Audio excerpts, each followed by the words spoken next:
This episode is brought to you by freedadcourse.com. You are always one conversation away from changing your life, and the power of hello is something that I subscribe to every single day, and I'm always saying hello to new people everywhere I go. Increasing your opportunity, increasing your connection, and getting access to the solutions to the problems that you are facing, whether you're on active duty or just beginning your veteran transition or even transitioning out for 20 years. On the other side of hello are the solutions that you're looking for. Again, head on over to freedadcourse.com. Get your 5-episode audio course to create more connection, create more friendships, and get back to living the life that you're trying to design. So New Year's Eve of 2015, after I did that video, Bruce was walking the gentleman out of his office, and the guy looked at me like he was going to kill me or he knew me. It was the husband of that woman that messaged me on YouTube. And he sat there, we both cried, and Bruce had no idea that we knew each other. And he's like, I saw your video on YouTube, and you're the reason I'm here. And so if you don't think that what we do right here makes an impact, but that single-handedly was like, it was unbelievable to know that you make an impact. And he was a Marine. Mm-hmm. He got out. You changed the family tree forever and made that tree keep growing. I mean, somebody has their father. Dory 1, this is Fire Team Delta. Dad's coming home.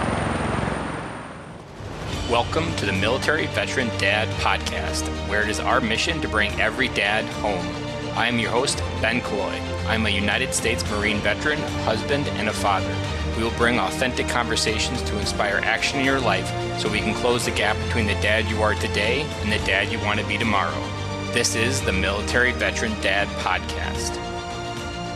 Welcome back to the Military Veteran Dad, episode 61. As we get started with this week's episode, we are going to take a moment to honor some military members that didn't come home today.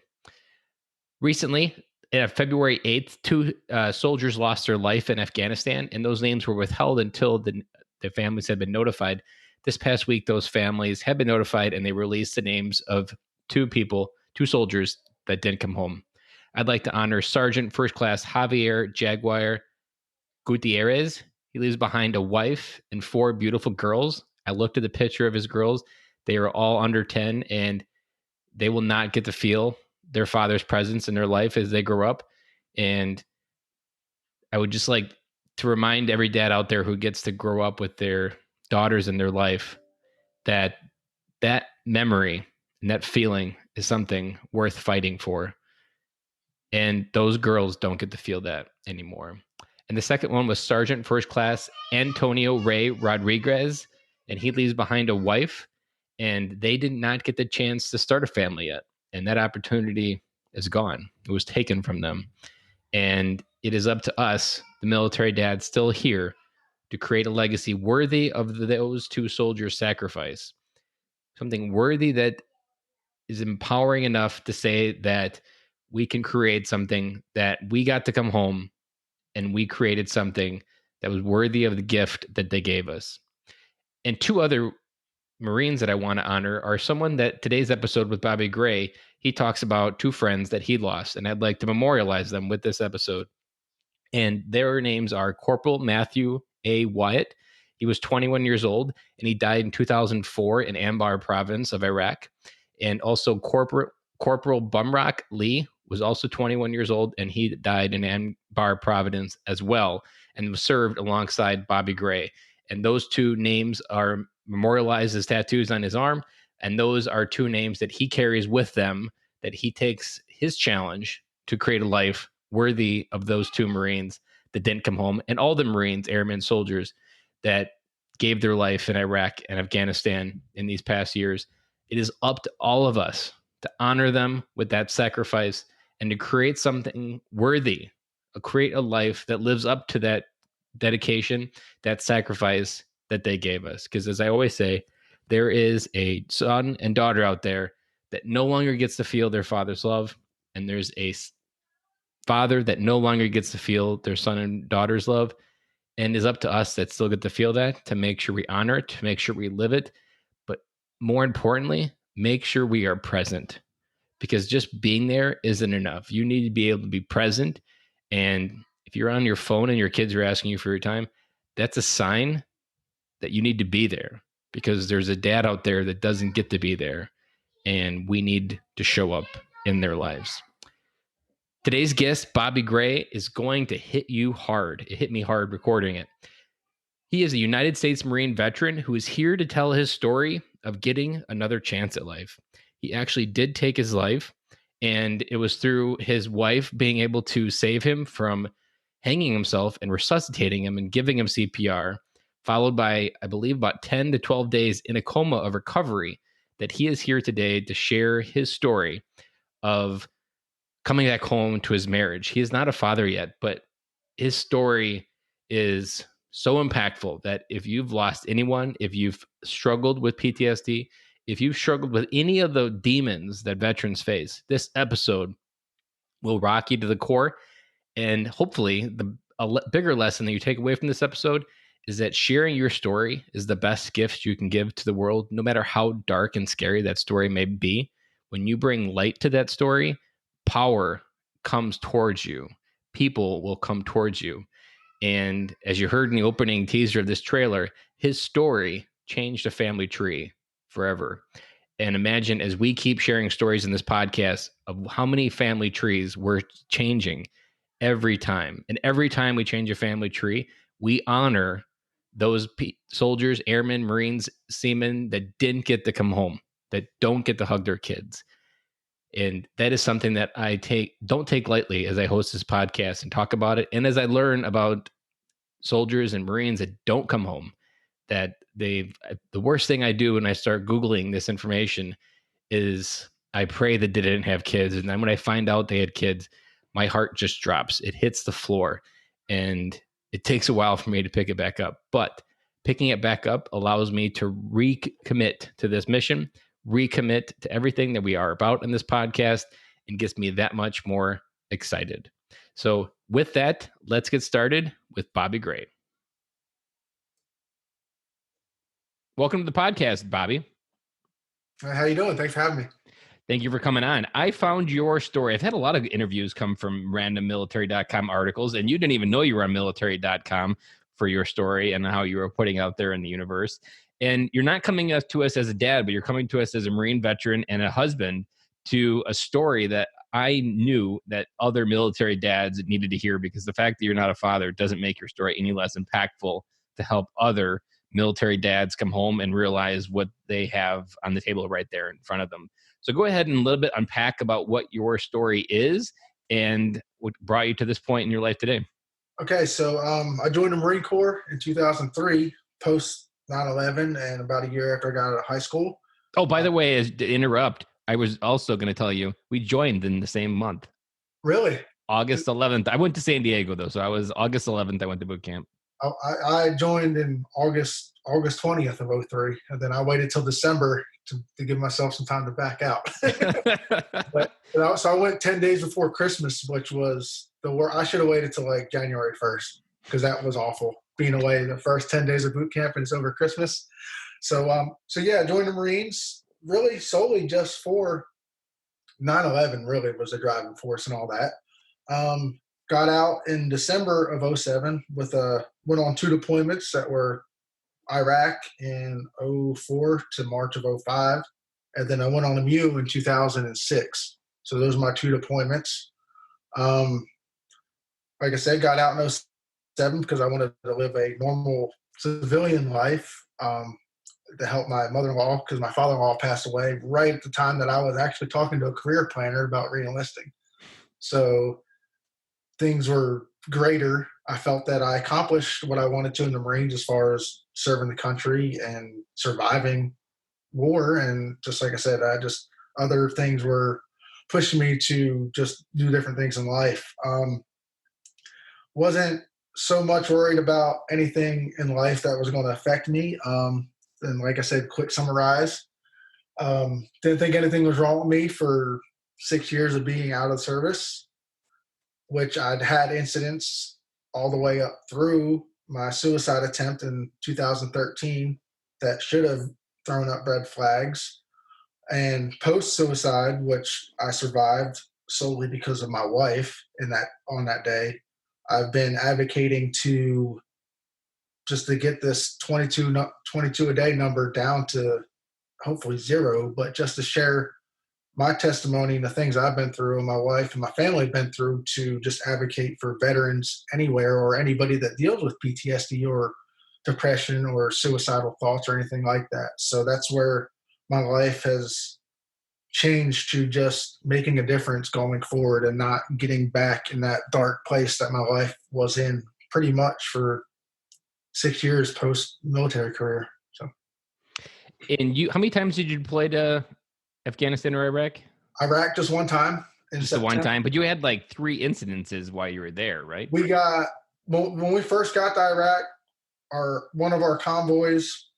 It was like the second week we had guys get blown up on a convoy.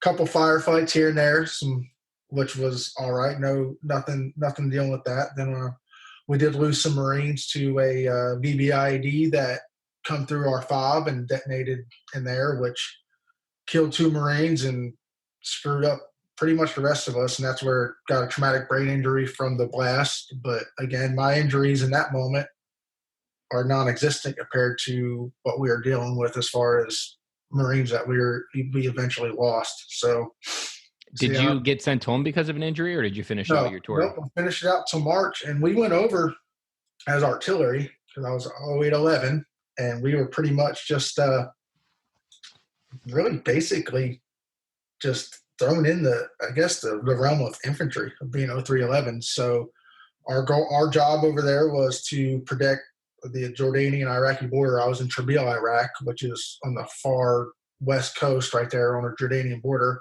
Pretty much custom police, border patrol, anything like that, try to prevent smuggling and anything coming into the country. So it's kind of weird because by the time that I got out of MOS school, which was the end of June of 04, I got to my unit right after July 4th, 96. And the day I checked in, they're like, hey, yeah, we're going to Iraq like next month. Well, in September. And I was like, man, all I had was MCT. And these boys have been training up for 3 or 4 months. So I was kind of worried about that. But I was like, oh, we're going over as artillery. I've been doing this. I'll be all right. I had no idea what our job was going to be over there. So Iraq was it was a life changer for sure. So, were you part of the Fallujah the effort to retake Fallujah, or was it before the big huge surge to retake Fallujah? Our unit was. We had some Marines that were more or less our officers and stuff, but we did have guys that were attached to the full-on assault of retaking. Was that November of 04? So we were in country, but not directly in it. So. You were taking still the flack from it because I'm sure you were a target because of what the other Marines were doing in Fallujah. Yeah. Especially like when that was all going on too, was like, especially being out there on the Jordanian border. I mean, they're smuggling in anything they could to really destroy what we were trying to do in that country. So yeah, it was, and we're over there during election time, their first really democracy of having an election. So that was a weird week or two with the having to protect like voting polls to make sure nobody was. That was when I kept seeing those pictures of everybody with the black thumb.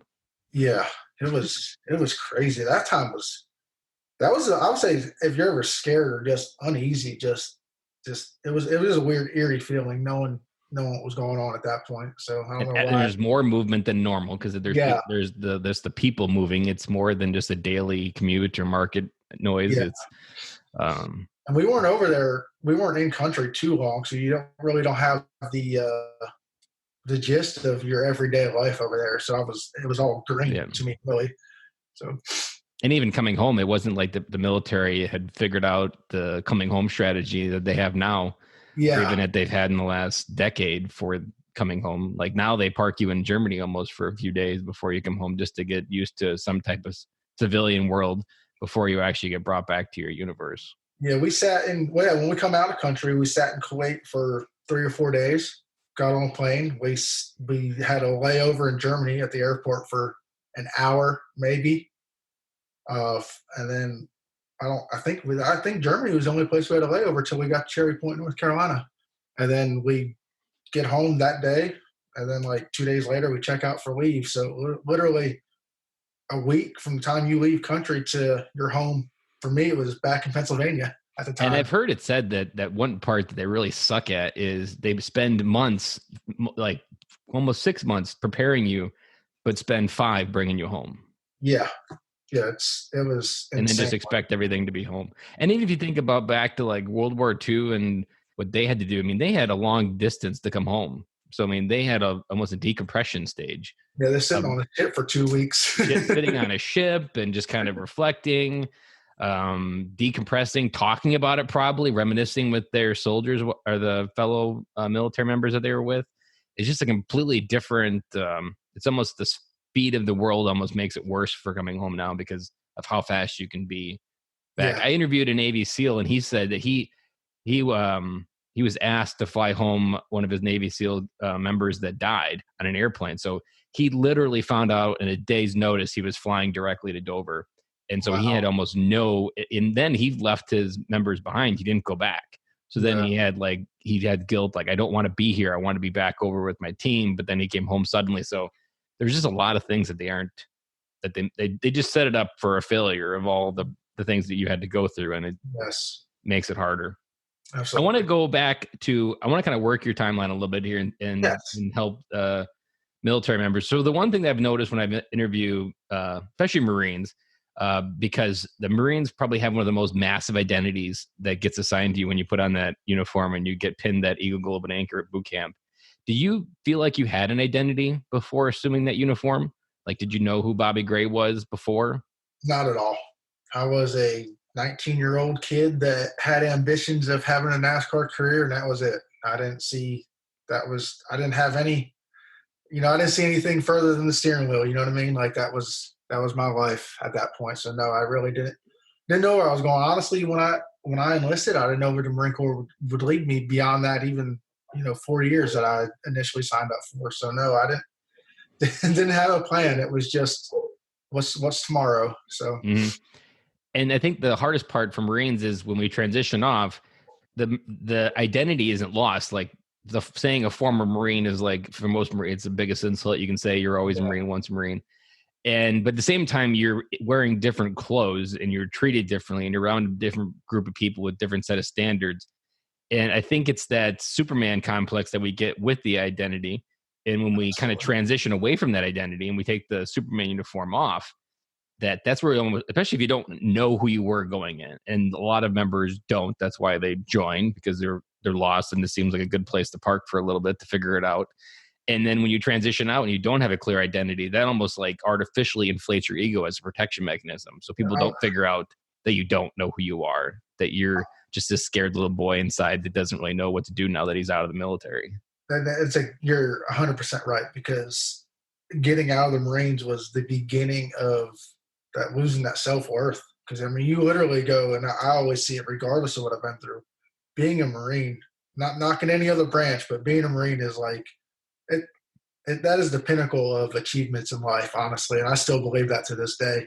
It's just, being a kid, you just see the commercials and everything. Like, as a Marine, like, it's just the most coveted position you think you can hold. And like I said, when you achieve that and you succeed at being a good Marine and you get out and you try to do a normal civilian, there's almost nothing in the civilian side that can almost come close to, or what I felt could come close to, the highs and the self-pride and the things in the Marines that you accomplish.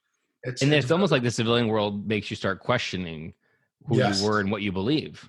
Yes, absolutely. Especially right now in the world of, like, what's going on today in the world is absolutely making people second guess it. And that's where it does become an argument, really. So, because I'm just stuck in my ways, I guess, but it's tough to, you never lose that title. You take the uniform off, but you always have that ego wrapped around being in the Marines. So, and for my transition story out, so one of the worst things that I had to do was, on my way out, I had to testify at a court martial that ended up putting someone in the brig, and it really just left my whole career as kind of like the stain that I didn't want to deal with that emotion. I didn't want to feel it. I didn't want to do anything with it. And so when I got out, I actually just wanted to avoid the whole thing. I didn't want to be labeled as a veteran. I didn't do anything to draw attention to me. I just wasn't comfortable in my skin anymore. And it was probably almost 10 years later And at the start of kind of figuring out before this podcast, my first idea was just to help veterans be a life coach, and really facing that fear and turning around and trying to figure out how to make a business out of it. Yeah. That really was the very first, and that was in 2015, and I got out in 2007. So that entire time, I really didn't enjoy being labeled as a Marine. It wasn't something I considered special, and it was just something that I had a lot of memorabilia sitting around the house that I hadn't figured out what to do with yet. Yeah. And it's difficult when you're trying to figure out what that title means to you throughout the rest of your life. And it comes with a lot of baggage, but then it also comes with a lot of power. Yeah. Last month, I started carrying around. So I had a whole desk full of challenge coins that the Marine Corps generals and sergeant majors gave me. And so I took these challenge coins because a coach that I have gave me this advice to carry this coin. And he's a Marine as well. And he's like, whenever you doubt who you are, grip that coin and just remind yourself that you're a United States Marine and that no one can take that away. And that means something. And he gave me this advice, I did a meditation exercise where I held the coin in my pocket or my hand, and I visualized every Marine that ever came before me as like this light in front of me coming towards my chest. And then once it hit my chest, I visualized the light flowing into my hand into the coin. And I can't tell you how many times I just gripped that coin in my pocket and I would feel better, because it was like, if you think of like your emotion sometime as a river, there would be undercurrents that would just swoop me away. Especially, I'm an emotional guy, so I feel a lot. So those currents would just rip me away, and I would just get brushed away. And the next thing you know, I'm a mile down the river and I don't even know where I am. But that coin was like my anchor. I could drive a stake in the ground like 10 feet and stand and get through whatever was flowing around me, and then just keep on moving afterwards. But that coin really helped remind me that I am a United States Marine, and it works for anybody in the military, because everyone has prestige, and there's an entire group of people that came before you to help create that legacy of what that title means that you earned. And that power is with you forever. And we just kind of need to tap into it, not as like an ego, but as a strength of there are so many people rooting for exactly what you're trying to create in the world. Yes, absolutely. So when you transitioned out, that your story is that you almost kind of started having the triggers of the traditional PTSD story and acting out and having or different smells relapse and different things. Yes. On the other side of your suicide, how do you handle those situations now that maybe re-trigger a memory or something to happen strong but not have the same reaction? My reaction now to triggers or anything that reminds me of the bad times is more or less, for instance, if I'm feeling it in that moment, my wife is usually next to me 90% of the time. I instantly tell her, hey, I'm feeling some type of way. So when I feel that coming on, to where whatever my reaction might be, who's ever around me is aware of what may happen. So I more or less just, instead of holding it in, I just tell people around me, hey man, I'm in a bad mood today. So just in the mood, or like I said, I let my wife know that something's making me uncomfortable. Or instead of doing it aggressively or just, I guess, just lashing out and instantly reacting, I kind of just give myself time to process it and remove myself casually, like calmly, instead of just getting, hypervigilant and not overreacting, but controlling the emotions that used to make me not have control. So that's really, it's been 100% difference, 360 from something that's 7 years ago till today. It's just more or less of being not, what's that word? Embarrassed of the issues I deal with every day. So that's how I handle it now, is just continually talk about it, let people know around me to still be yourself and everything. And don't worry about putting me in a situation that might affect me. If something bothers me, I'll let you know, or I'll remove myself. So that's pretty much it's kind of basic, but that's what helps me. So. Do you describe it as feeling like a fire in your chest? The anxiety? Like when you start feeling it build, does it feel like a fire? There was one guy that I had, and he wrote a children's book about why daddy is so mad. And he describes it in there as like, sometimes daddy just has this fire inside his chest that feels like it's going to burn outside of him. Yeah, it's more just, it's an uncomfortable feeling for me. Like I just for me, it's kind of like I'm uncomfortable with my skin, kind of like want to rip my clothes and rip my skin off type feeling. That's just kind of, it just puts it's hard to explain it, but it's literally like I've made the comments when I'm in those moods. Like I wish I could just take my clothes off and sit naked somewhere and not deal. Like it feels like like something's ripping out of me. It really is how it kind of feels. It's just, and that's hard to overcome. It's just because when that kind of stuff happens to me, 90% of the time I'm at a football game or a race or something where there's thousands of people around, so I can't really just scream. So I kind of got to relax. But yeah, it's just very uncomfortable feeling that comes over me. Do But you I can ever tell. do you ever find that it's hard to, or that you get stuck in a loop of thoughts of beating yourself up that you could have done more, like that it was somehow your fault type thoughts? Is that something that's permanent a lot, or no? Now with like, you talk about like with the suicide now. Or on either side of it, like Yeah, you still I mean, beat yourself up that somehow some small portion your subconscious still thinks it was your fault. yeah, Like, is that thought that still you'd yeah, battle?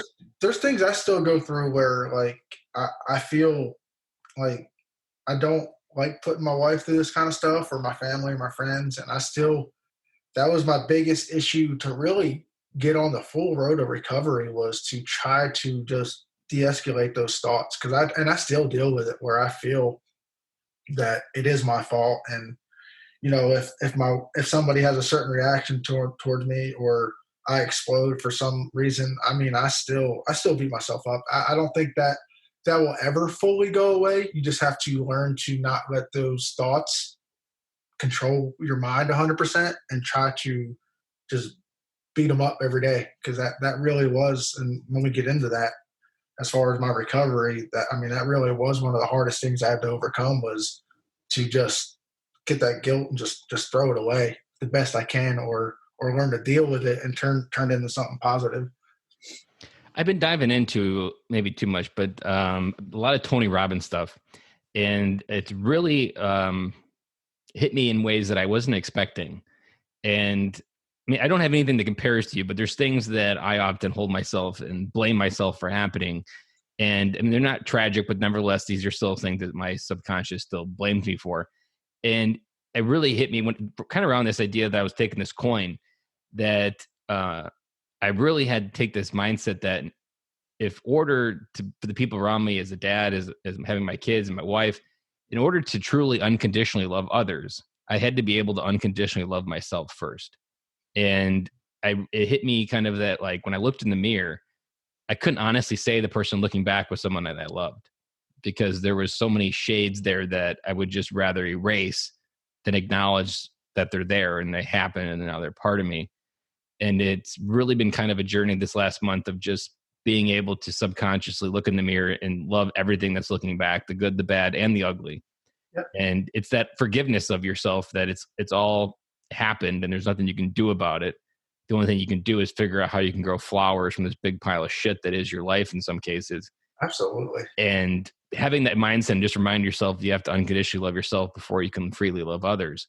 That's really helped free me from some of those guilty thoughts. Or sometimes if I felt like ice cream was going to be the only thing for a solution, well, that was really me punishing myself for being a whatever at that day or whatever happened.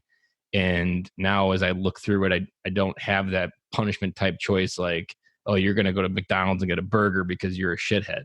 Like, that thought doesn't circle through my head now that I'm looking through this lens of loving everything that happened, good and bad.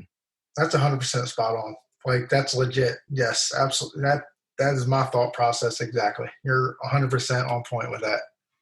Absolutely.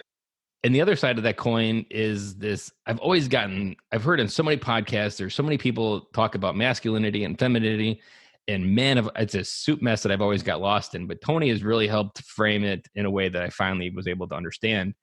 And that the feminine is a part that you can feel. And Marines often suck at feeling. So this is the part that we don't tap into.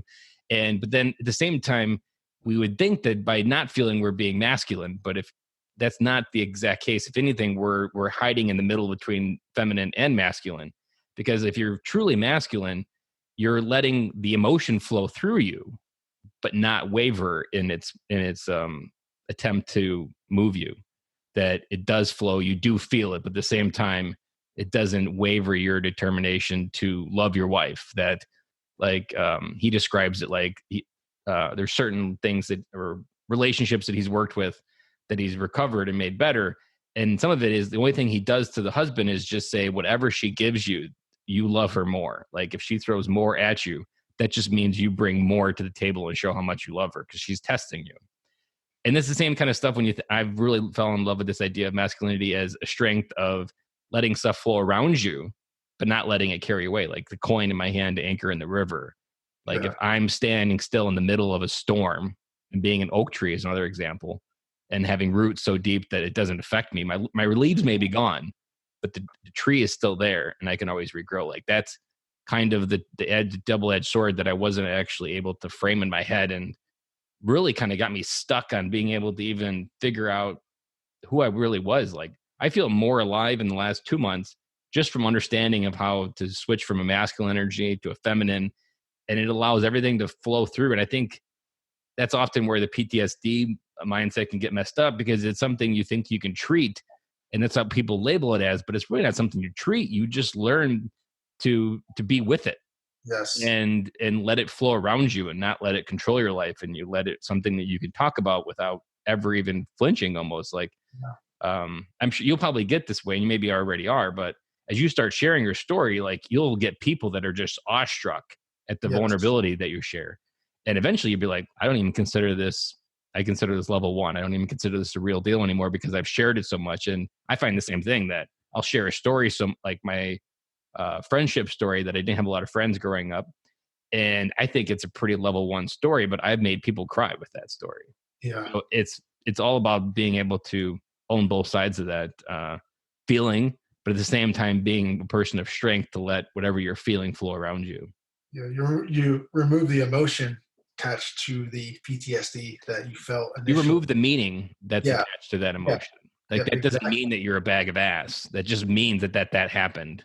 Yeah, that's actually something this guy named Bruce Eads, my therapist that I had from 2013 till last year. He retired, and he was the driving force in any emotion I had, whether it was survivor's guilt for my friends or survivor's guilt of the suicide attempt for putting my wife and my family through that. And once I pretty much removed the negative thoughts and all that, it changed my aspect and thought process on having PTSD or even what I went through with the suicide and putting my family through it. It really changed. And once I could not convince myself, but just years and years of thinking that way, it finally, the emotions in it, and I can share my story and not feel, there's no shame when I talk about anything anymore. You know what I mean? And it's like you just alluded to, it's part of you, and it is what it is. And it's going to be with you the rest of your life, and you got to choose to win. I always like the explanation that PTSD is post-traumatic growth disorder, that you just grew up exponentially and experienced 60 years of life in 10 minutes in many cases. Yeah. And that just makes you very uneasy. And you have to figure out how to handle that and figure out how to handle that growth. But I've had a lot of dads say that this explanation helps as well, that a lot of whatever happens to you in the military is just another wrench in a 1,000-piece snap-on toolbox. And there will come a day that wrench will have a purpose, and you will look back on whatever that wrench created that wrench and say, I wouldn't have it any other way. And it's hard to see that when it's happening, or even when you're at this stage or wherever stage you're at on your transition. But you have to have faith that everything that's happened to you will essentially happen for you. And you'll have a moment you're like, I wouldn't have had it any other way if I didn't have that part of my story. Absolutely. I don't regret anything I've been through to this day. Not even the suicide attempt was the reset button of my life. Because if anything, it just brought you down to the bottom, to the point where it almost like a springboard, and you're now moving faster and better than you ever did before. Absolutely. 100%. And I've also heard that in your case, you hit rock bottom and almost passed through the bottom and 8 feet under. But in this case, it was almost like you kind of realized, well, I was at the floor and I was still able to come back, and now I can actually start creating something, because so much of the emotion that you feel can just be overwhelming that it's going to be the end of the world, but you can cut yourself open at any moment and you can't find a single emotion. Yep. But yet it feels so real, which is why you have to treat it as a mind game, because that's what it is. Yes. And you have to remember that you're not defined by what you feel, and you just got to let it go through. Yes, absolutely. And we were talking about being a dad, and one of the biggest things that I always give dads that lost someone overseas is this idea that and if any of your friends that lost someone overseas, the same thing would apply if they had kids, that there is a child out there that no longer gets to feel their father's love, and their father no longer gets to feel their child's love, which is like one of the most purest loves that any person can feel. And if they died, they gave you a gift to go home and feel your child's love. And I often challenge military dads that it's up to us to create a legacy and a life worthy of that sacrifice that they gave us, that every day we get to hug our kids. We need to remember the people that don't get to do that. And I often measure my life now against that sacrifice. And am I creating a legacy strong enough to measure up to that gift that multiple brothers and sisters have given us, so that we can be able to hug our kids and feel that love and to keep doing it. And if we come home and just be a couch dad, that does nothing to honor the child out there that no longer gets to feel their father's love. That's even an analogy for me. That was part of me getting over the ignorance and the depression and the embarrassment of my suicide attempt. I actually had to use that. Like the guys that got killed, there's Matthew Wyatt and Ben Lee. And I'm like, would they really want me living my life like this? I mean, they don't have an opportunity at nothing. They lost that in 2004. And it's up to you to live 2 more lives on top of what you're living. Yeah, you live in their honor and experience what they could have experienced, but they've missed out on it. Quit living like a piece of shit. Like, seriously. And you have to use that motivation. It's like, because once you just constantly think of that, it's like, you might as well like really just switch places with them, because you don't deserve it. And that's what you have to, that's how I looked at it. Like, quit. It sucks what we went through, but live honorably. Don't carry their name on in vain in life. You know what I mean? Carry it with honor, and quit beating yourself up, because you can't control what happened. That happened. It is what it is. There's nothing in this world you could ever do to change any of that. And that really, it's the same analogy, whether you just have to live like honorably and not in vain. So that's one of the biggest today. What we're doing tonight is it's in their name and their honor, is to live on and happily. And I think this is the part when I interview so many dads that I get excited about igniting the fire inside our chest to be a great human being and a dad, because the military is less than 1% of the population in the United States, but we have a worldview and a depth to the world that nobody even comes close to, that we understand a way of working with people that we don't like. We have a way of working with cultures that we don't understand, because the military is a giant melting pot. And we have such an amazing opportunity to create such amazing human beings as a family and a dad, that like when you just don't recognize and honor what it is that you are as a dad and the gift that other dads have given you by not coming home, you're leaving so much potential to help impact the world in a positive way, that that's part of every time I talk to someone, I'm always trying to help them ignite the reason why they exist as a military dad and the potential that they can leave on the table by just sitting there on the couch. Yes, absolutely. When you think about the journey on the other side of the suicide, what were some of the key things that helped you kind of wake up from that fog that you were standing in? Post-suicide, I just really it took a year. So I didn't come out of that dark spot of pre-suicide and post-suicide till about March of 2014. So almost a full calendar year later. So I'm a big race fan, and I can honestly say what was one of the wake-up calls, and it might sound strange, but it just hit me. So I'm a big NASCAR fan. And I was sitting at home one day by myself, we actually had an ice storm, so we had in and out of power. I was watching a race in Bristol, Tennessee, and they were delayed for the same storm we're having here in North Carolina.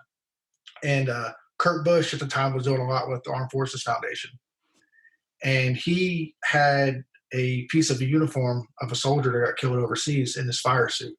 And during a rain delay, he just talked about it, and he was advocating for PTSD. And he's the first athlete of on that level that I heard. And it's just weird because I was sitting on that couch and it just hit me. And I would say in that year of being forced through the VA and really I felt forced of going to counseling and all that kind of stuff and not accepting to have PTSD. I was doing all that just because I had to. You know what I mean? Like that's what everybody wants me to do. Not that I wanted to do it, because I was still completely ignorant and not accepting that. I didn't want that label of PTSD. So to come out of the fog, like I said, when he did that, it was just a light. Like I just said, to hell with this. Like, this is you, man. It was the same thing we talked about a few minutes ago, looking in the mirror. Because every time I looked in the mirror, I hated myself for it. Hated myself every single day. And it's kind of like, look at what you've done to everybody around you. Like, you should have, the world would be better if you're gone. Like that's how I was beating myself up, even post-suicide. And so that day when he did that, I got on Twitter during that rain delay. I said, hey man, this not anything in the world like thinking he'd even reply on Twitter. And I said, thank you for advocating for veterans. I was like, it just caught me. It wasn't 2 minutes later, I had a notification back and said, it's like, I forget exactly, but it was, thank you for your service, man. We're all here with you. And that was just one of those, like, stop being this way. Like, you got to change it. So I just decided, I told my buddies and I told my wife, I said, hey, I want to do a video on YouTube. I'm going to set my camera up and I'm going to share my testimony. And that really, and still I wanted to, because I just had that, it was almost that uncontrollable force. Literally, like I wasn't in control anymore. Like I felt the man above was taking over and there was nothing I could do. I'm just along for the ride at this point. Mm-hmm. And I did that video and man, it's unbelievable what just the stop feeling sorry for yourself mentality. And once I accepted, not maybe got over it, but just accepted what happened, my outlook started changing. So yeah, it just took a simple something I seen on TV to pull me out even 10 months after the suicide attempt. So. And what you're talking about there is the other crappy part to Marines, mostly because vulnerability is like the kryptonite from the way we're programmed. And if you actually show a raw emotion or show that you aren't this stoic Marine with a uniform or squared away sleeve and all the things that go with being a ego-driven centric Marine, that vulnerability is the one thing that gives you permission to feel. Yeah. And I often say, especially with these podcast episodes, is the goal is always just to say something vulnerable. And you've got a really vulnerable story, but sometimes it doesn't even have to be that crazy. It wasn't even that crazy for you to wake up, to come home. Yeah. And I describe I like what you said about in your head that there's these thoughts, because I like to describe it almost like an echo chamber, that these thoughts just keep getting louder and louder and louder until the point where you can't actually hear anybody around you. You can hear them, but you don't actually hear them because the voice is so loud. And it comes to one conclusion, that your life would be better without you. And all it takes is one voice to wake up and say, that guy's having the same problem as me, and my brain's telling me that I'm the only one like this. I wonder what else I might have wrong. Yeah. And that almost it's like noise canceling headphones. It just starts introducing an audio wave that cancels out the waves in your head. And by doing that, when you become saying something vulnerable, you're going first. And the magic part is that most people get wrong. Instead of showing weakness, it shows strength. And you actually give thousands of people at the same time permission to go second. Yeah. You give them permission to feel what they haven't been feeling. Or like your video, I'm sure a lot of veterans suck at labeling their emotions. I'm sure this is something you did in therapy, like give it a name. What exactly are you feeling? And you give it words for a feeling that they don't know how to describe, which then almost instantly overwhelms them because their brain starts processing what they feel now, because it has some inputs to judge it by. And like almost like if the river of emotion is dammed, the dam blows up and it starts flowing again after some simple story, and you on stage telling your story. I mean, that's the best gift you can give someone, is permission to go second.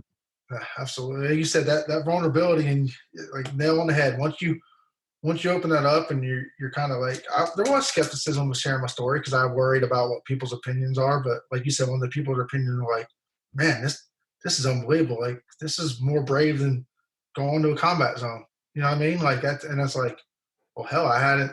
I didn't think of it like that, but yeah, thanks. And then like you said, when that opens up, that mentality and stigma that you had on it just gets thrown away almost instantly. Mm-hmm. And like I said, you just build on it and keep on going. And I mean, I love doing this now. I mean, I absolutely love it. I will not ever tell nobody no of sharing my story, 100% detail, everything. Good, the bad. And once you get the muscle exercise enough, I mean, the sky's the limit, because you just start telling, and that's usually something that people always tell me, like they're always kind of just blown away of how transparent I am with how I feel. Sometimes maybe too honestly, but I honestly don't even really have a filter anymore. It's just me. It's my default state now. And that creates stronger friendships because I have less to hide. And you've mentioned ego a lot, and I honestly, even if you don't have PTSD, that's the one switch that most veterans don't turn off when they transition, even if you had a perfect experience. And that's the one thing that'll keep you from coming home, is having your ego on. Because I like to describe the ego, and I've used it as kind of like a detective mechanism, that wherever your ego is the strongest, and in your case it proved true as well, that's really where you need to go do the most work. Because it's like in your mind consciously, there's an area, if you think of a light shining down in a circle, your ego is where it's dark in that circle. You still keep it in the shadows, and you're constantly rotating your personality every day to make sure no one sees that shadow. So you overly inflate something to make sure that someone doesn't notice what's really over here. And that takes a lot of mental energy. And the moment you bring that into the light, it just instantly vanishes. And it's gone. Kill you. Yeah, the ego can kill you. I mean, and once you'll just let it go, you'll free. So you'll feel free. And there's a reason why even meditation, they use light as a mechanism to heal yourself, because it does have a healing mechanism. I remember I started the Miracle Morning like 5 years ago now, and it started with just going for a walk in the morning. And I realized something, as it was a summer and it was nice out, the sun would be rising, and it would hit me, and I would just instantly feel like Superman almost. Like I would get so much strength from just feeling that sunlight hit my skin. And I use that kind of like light can be healing if you use it in this metaphor, but you have to bring out of the shadows whatever it is that you've got hidden there. 100%, absolutely. So if you were to write a sticky note on a piece of paper, and I'm trying to take a better point to send it to yourself. Let's say you got out in 2007, it's 2010. So in the midst of your storms, you really haven't hit rock bottom, but you're in the midst of tearing down your house, essentially. What piece of advice would you write on a sticky note piece of paper if you could leave it for yourself to find? I'm trying to think here. Really, don't be scared. Like, I mean, I think fear was my biggest enemy of acceptance. So yeah, just be fearless. Just don't have fear. I mean, that's really, and it's crazy because in the Marine Corps, fear is almost taking action without the worry of the consequences almost. Yeah.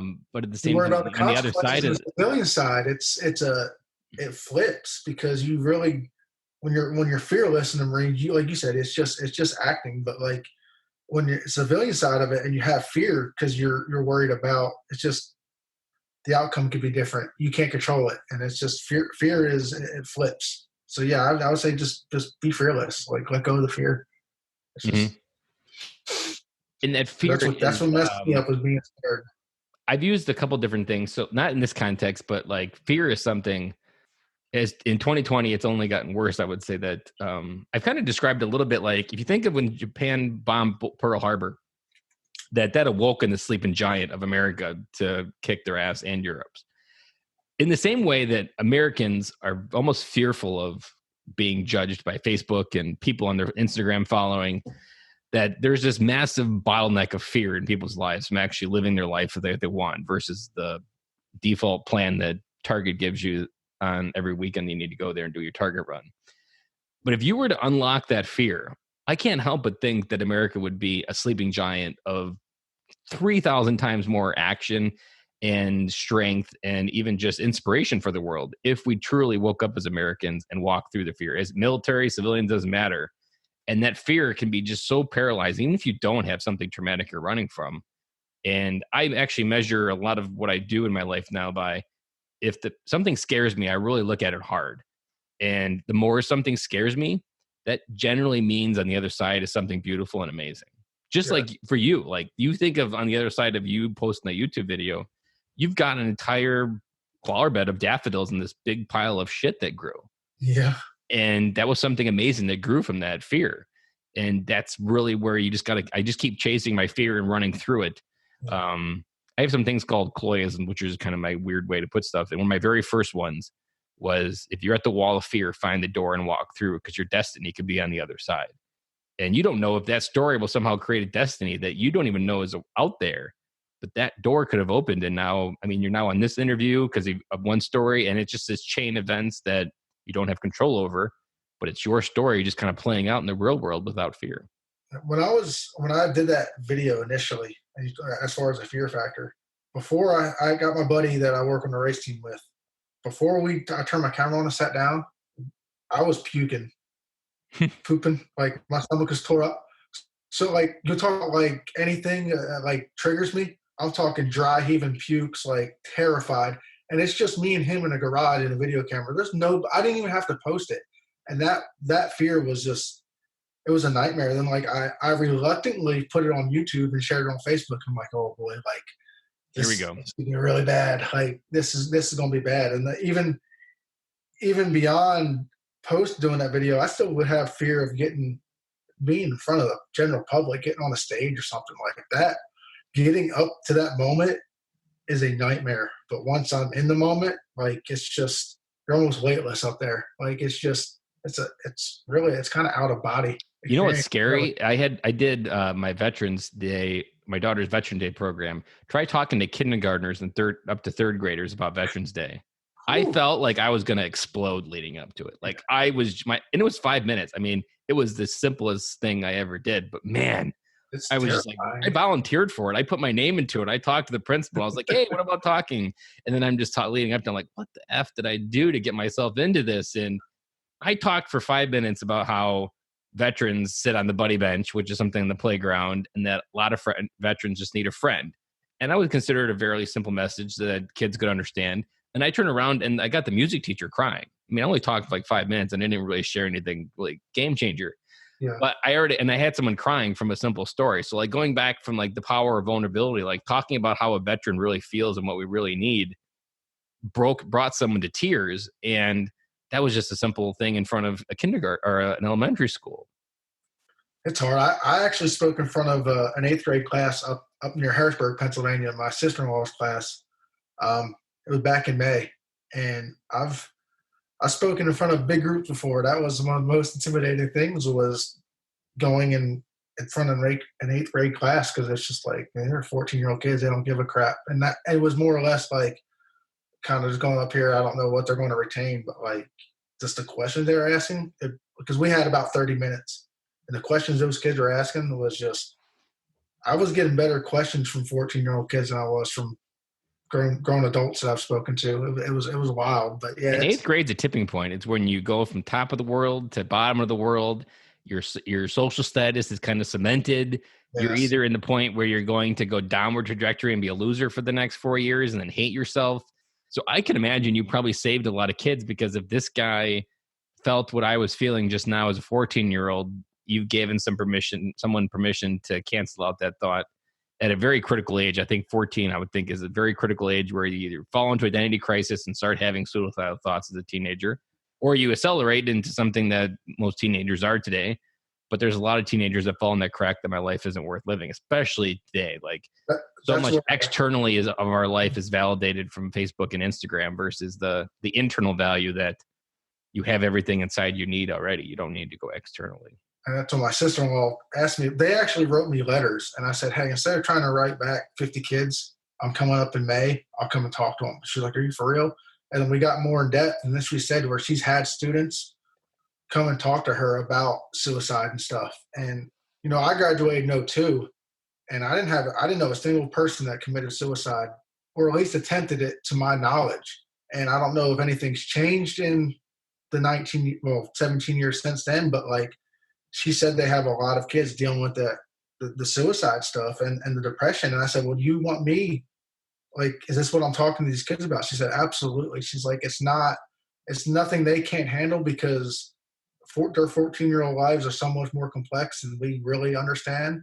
My daughter's 7 and she has a 16-year-old's life. Yeah. Like, so yeah, I went in there and like the questions they would ask, kids coming up to me that they didn't want to ask in front of their peers about stuff like that. So it just kind of blew me away that like the story that we have with PTSD and suicide and stuff like that, I mean, we're helping a generation, you know, kids that are 20 years younger than us that are going through the depression side of it now. So it was awesome. That was actually one of my more favorite opportunities, was to speak to a younger generation, because like I said, they're like you said, they're so much more glued to it and asking those in-depth questions because it's hitting them 100%. So nothing's flying over that your message. I think there's another part that you're probably at this stage now with probably working through all these feelings, is when you start finding purpose in it and being able to use it for good, even though it's something terrible. When you reach that something purpose stage, I think that's when you really start to truly forgive yourself, because now something's good coming from it. Like even the episode I was telling you about this before we hit record with Sarah Roberts, like that was a hard episode, and I struggled even maybe to publish it because it made him look really bad, and because he did kill himself and left his daughter. But at the same time, that story has helped many other dads come home. So it's finding purpose through his story. And now his episode is kind of a memorial on my podcast for helping him, his story that he couldn't get through life. So that story now helps other people wake up who still haven't come home or can come home. And you can start finding purpose in even the worst tragedies. That's for sure. Motivation, for sure. And I'm sure the same thing, like if you were to dig into 9/11 survivors, I mean, as those kids lost many of their parents, I'm sure you could find stories where they've taken that tragedy and that pain, that scar in their heart, and they've done beautiful things in the world since then. And they probably would cite an entirely new trajectory of their life without their parents because of that. So let's maybe dive into a little bit with your wife. So your wife is a rock, I would say, for going through all this. And Sarah Roberts gifted me something that for any veteran out there thinking to take their own life, that really what happens is you think that you're ending the pain, but really all you do is just pass it on. Passing it on. And it never actually ends. It's just you continue to pass on a feeling of broken unworthiness. Like, was I not good enough? Was I not loved enough to try to keep him here? Like, and if you have kids, these are thoughts that your kids will never let go, that your kids will always have these questions. So you really just pass it on. Is there any perspective or anything you've learned that you want to share from, like, maybe something that you've learned about your wife had to go through all of this that would help other dads out there get through it as well? The wife understands a lot more than I think or thought she understood. She, from the start, we've been married since '05. So she's been with me since, halfway through the Marine Corps, my career there. And we've been together since. Honestly, just, she knows. I mean, I don't know any other way beforehand, she was pushing me to get help and to speak because she knew I was having issues. And I chose to use anger and really just try to put her down to leave me alone so I could just be miserable in my own head. Mm-hmm. and not actually open up to letting her know that, yeah, you're right. So I would just say, just be good to him. I honestly I think of anybody that truly cares in a decently normal, healthy relationship, the wife is She's the most important thing in your life. I mean, for me, because I don't have kids, but she's the most important person in my life. And I do just respect her opinions. I mean, I've learned to appreciate her more. Well, I took it for granted beforehand. I mean, that's my biggest thing. So, and I think this happens in the military, and it's a noble sacrifice. It's often overwhelming because there's lots of things. There's time away. So it's just easy to say I'm serving. And then it sounded a little bit like maybe you kept that switch on a little bit. Because one of the bigger takeaways out of the podcast that I've learned as well, that we don't reprioritize our life with our wife as our number one priority. And if you have kids, a lot of people prioritize their kids, but then their kids leave and then their wife's a stranger and then they get divorced because they don't really know each other anymore. But you really need to remember, and that's what sounds like maybe your path you're on now, is that your contract with your wife and the marriage, the covenant that you created, it literally goes to the end. Yes. And if you don't have that perspective and priority, that even if you don't agree with what's going on or what she's saying, this is something you committed to go all the way to the end with. So there isn't something you can just ignore for 50 years and hope it goes away. That these are things, whatever it may be, that you need to face head on together. And you'll like this analogy because you were talking about having back problems with the VA. That I often say that in the Marine Corps, if you couldn't lift something, that really just meant you didn't have enough Marines trying. That it wasn't you need a fork truck. That was, you just need another 10 Marines, 10 bodies. And I've really brought that into life as well, that you're not meant to lift everything that life carries you or gives you. And you need to share the load. And if you have something on your heart that's too heavy, it just means you need other people around you to help lift it. And that's what your wife was trying to do. You were just trying to be so stubborn that I've got the muscles to be able to lift this, but life gives you ultimately more than you can handle. And for 100,000 years, men survived in tribes, that we did life, we hunted, we supported each other with what we needed. And it's only the last 100 that we thought we could do it alone. But that mindset of doing it alone is not how men are wired to live life. Yeah, she never gave up on me. I mean, if she could have left me at any point, she could have left me the day that I woke up in the hospital out of that coma. You know what I mean? And that was really, literally never, ever, ever gave up. And I did everything I could prior to the suicide to destroy our marriage, because I just figured if I'm going to be miserable, because I was a miserable ass. I mean, there's no other way around it. I mean, I was just everything I could do to try to make myself be by myself. She wouldn't take no for an answer, because her stubbornness, in a good way, saved my ass. So I mean, I gotta respect that woman, and I had to learn to just understand her and treat her right, and listen, and not burden it all by myself and carry it by myself, and let people around me, take their percentage of that weight. Yeah. And marriage isn't designed to carry everything either. Like, that's why you need other people around you. That's why you need men in your life to help support you, because your marriage can do a lot of things, but there's certain things that your marriage isn't meant to carry.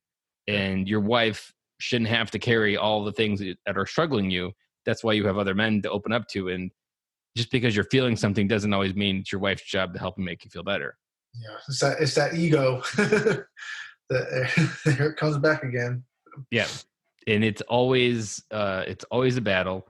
But once you bring awareness to it and then acknowledge that at least you can deal with it, that's how you ultimately can move through it and keep consciously improving your life day by day.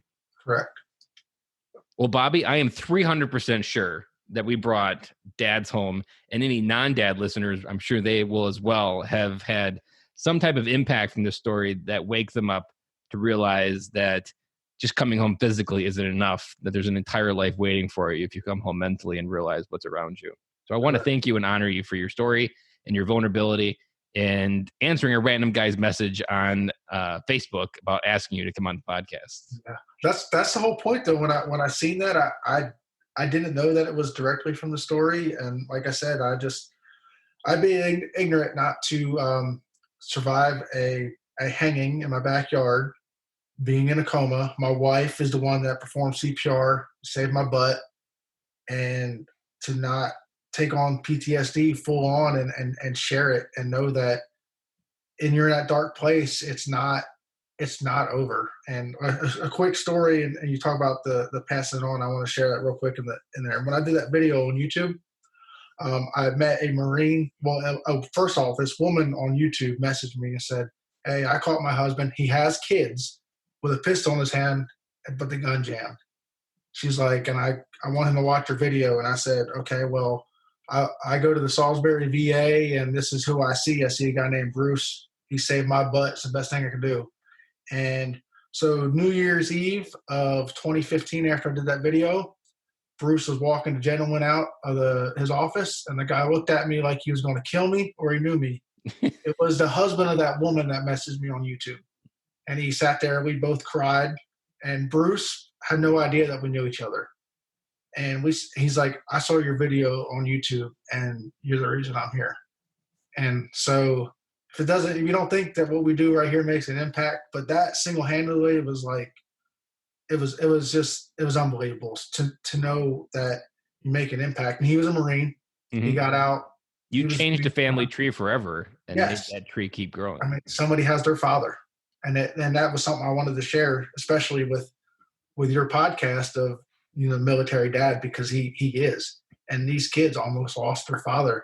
And now he is, same thing. I see, we're friends and we keep up, and the stuff I've seen him do, he's out advocating, sharing his story, passing along. And it's just, and like I said, that it's just amazing. Again, a whole family has their dad just because of me being vulnerable and not caring of what people's opinions are anymore, and opening up. So it's, like I said, I have a second chance, and I'd be a fool not to change it for the good and run with it and embrace it, because this is me.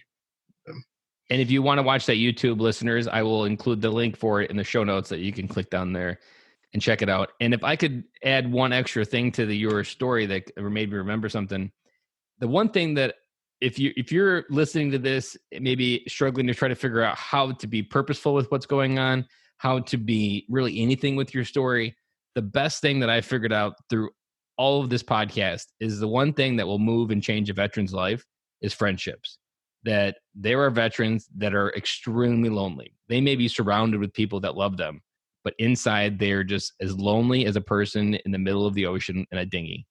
And the best way to bring them home is through friendships, and just be the friend you wish you had at any point in your life. And that's all you really need to do to make any impact. And just you being a friend in that moment with that dad and the woman, like, all you really need to do, the simplest step is just be a friend.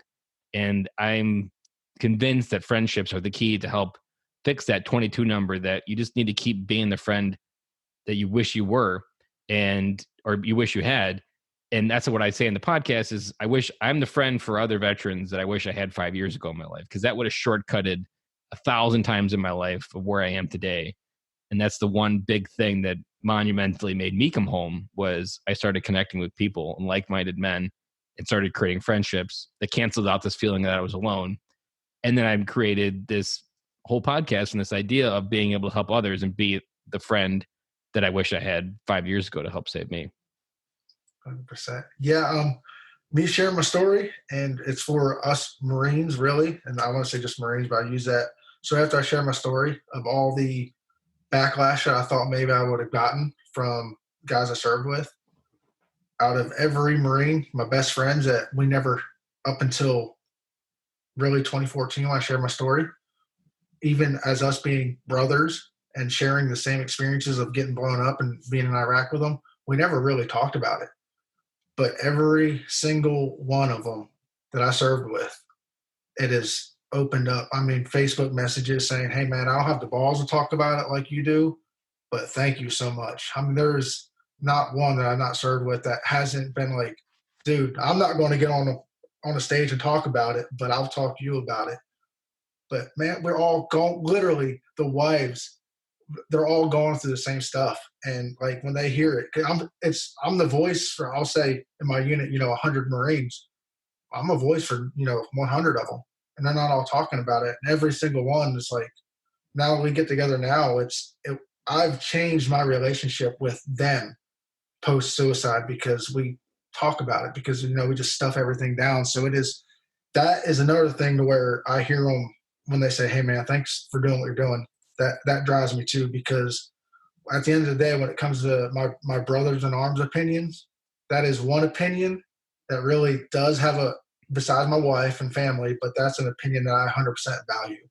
And like I said, to be a voice for them, because they're not where I'm at, and I don't want them to be in a dark place, but they don't You have can to be talk that about lighthouse for people to find home. Yes, but I want them to be able to confide in me, and I can share their story for them. You know what I mean? And that's just like I said, man. Just it's changed my friendship with my brothers. That we left when we left Iraq in March of '05. We left it there. You know what I mean?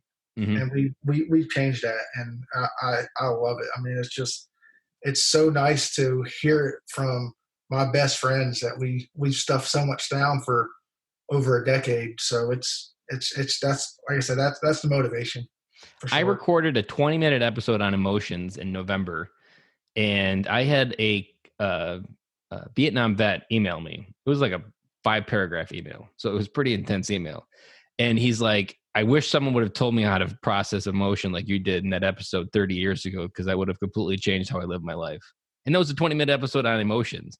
Yes. And I continue to take those and just know that this work is so needed and people resonate when they hear it. The hardest part of this podcast is really the people that need it aren't looking for it. So it's an uphill battle, but every time I make a dent or a little bit of a crack, I just try to keep diving deeper into that. And my goal with the podcast isn't to change the world. It's just to change the world for one person at a time. And that's where it really starts. And that's how we start changing that 22 number. 100%. That goes, like I said, I got Eric that I met at the VA, my buddies I served with, and hopefully someone listening to this here in the next couple of days. That's the goal. And like you said, that's all you need. Just it's when you get one, it's a domino effect, because they'll change somebody else's life. You pass it along, pass it forward. And then eventually the momentum can't help but carry on its own. Correct. Well, Bobby, you enjoy the rest of your night. I'm positive this is the beginning of a great friendship that is just getting started. And I look forward to talking to you again soon. Awesome. Thank you for having me. That's a wrap. And thank you for listening to today's show, and I really hope you enjoyed it. The lifeblood of any new podcast are the reviews. If you haven't reviewed the podcast yet on iTunes, I would really appreciate it, and you will help us get the message out to even more military veteran dads. As John Maxwell says, if there is hope in the future, there is power in the present. Dads, it's time to come home.